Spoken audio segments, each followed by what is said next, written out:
মানিক মিয়া এভিনিউর এই আনুষ্ঠানিকতার বিষয়ে জানাতে আমাদের সহকর্মী সুমাইয়া ঐশী অপেক্ষা করছেন। ঐশী, এই মুহূর্তে মানিক মিয়া এভিনিউয়ে কি আনুষ্ঠানিকতা চলছে এবং সারা দিন এখানে কি কি আয়োজন থাকছে একটু জানাবেন। বৃষ্টি সারাদিন মানিক মিয়া এভিনিউতে বলা চলে জুলাই ৩৬ উদযাপনের কেন্দ্রবিন্দু এই মানিক মিয়া এভিনিউ। সারাদিন আজকে ব্যাপক পরিসরে আয়োজন রয়েছে। এই মুহূর্তে এখানে নাহিদ হাসান তাদের সঙ্গীত পরিবেশনার প্রস্তুতি নিচ্ছে।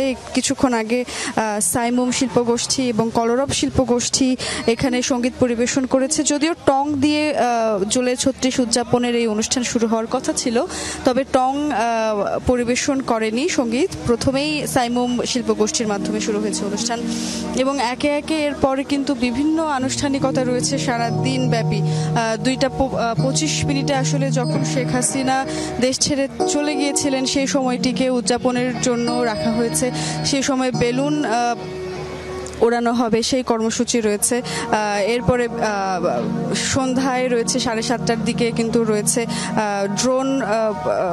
ড্রোন শো এবং এর মাধ্যমেই কিন্তু এই জুলাই উদযাপন যে চলছে সেটির আনুষ্ঠানিকতা শুরু হয়েছে। যদিও বেলা 11টার দিক থেকে শুরু হওয়ার কথা ছিল আনুষ্ঠানিকভাবে এই অনুষ্ঠানটি, তবে সেটি আসলে কিছুক্ষণ বৃষ্টি হলো, সেটির কারণেও প্রস্তুতি কিছুক্ষণ বিলম্বিত হয়েছে এবং এর পরেই আসলে ধীরে ধীরে 12টার দিকেই মূলত সাইমুম শিল্পগোষ্ঠীর মাধ্যমে অনুষ্ঠানটি শুরু হয়। এর মধ্যে প্রচুর সাধারণ জনগণকে আমরা দেখেছি, তারা উপস্থিত হয়েছেন।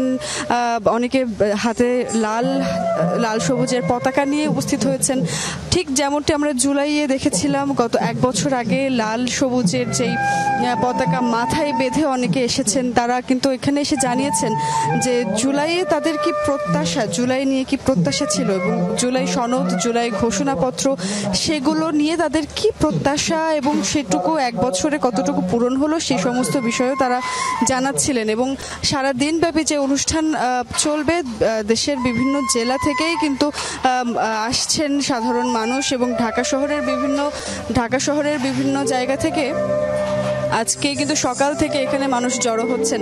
এবং এই মুহূর্তে যেমনটি আমরা দেখছি যে নাহিদ হাসান শুরু করেছেন তার সঙ্গীত পরিবেশনা, ধীরে ধীরে আরো জাঁকজমক হয়ে উঠবে। নিশ্চয়ই সারাদিন ব্যাপী এই আয়োজন চলবে, আপনি জানাচ্ছিলেন। ধন্যবাদ ঐশী।